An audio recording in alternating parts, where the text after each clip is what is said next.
I keep a lot of stuff. I just never like throwing anything away. I don't have a crazy amount of stuff or anything, but I don't throw any of it away. Even if it's just some stupid stuffed animal that I had when I was a kid and didn't even matter to me that much when I was a kid, I still have it. Something about throwing stuff away just bugs me. Because stuff reminds me of things that I've done. I keep this plastic T-Rex on my desk. When I was little, I actually slept with this piece of plastic under my pillow. And with him, I'd keep all my other really important things, like my magnifying glass. And so the idea was if a really sneaky burglar managed to get into my room somehow and looked under my pillow to get my secret, super great stuff, then he'd have to fight a T-Rex to get it. And that's not a great story or anything, but if I didn't have that T-Rex on my desk, then that story wouldn't exist. I'd never remember that story if I didn't have something to prompt me into remembering it. And I don't want to give away stuff that gives me stories and wouldn't give anyone else anything. If I gave someone else the T-Rex, then they might come up with their own stories to attach to him, but those stories would replace my stories.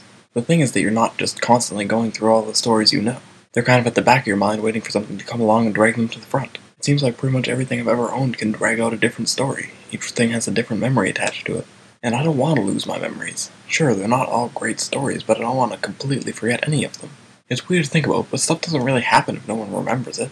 Sure, it happens the moment that it is happening, but as soon as everyone who witnessed it forgets about it, it didn't happen anymore. People can try to figure out what might have happened, but no one can know.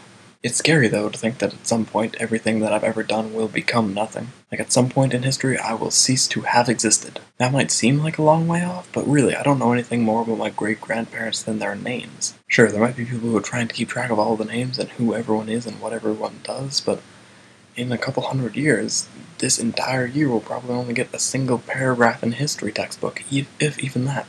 So I just keep all my things, so at least I can hold on to my stories. It's weird to think that everything that matters right now won't matter at all pretty soon.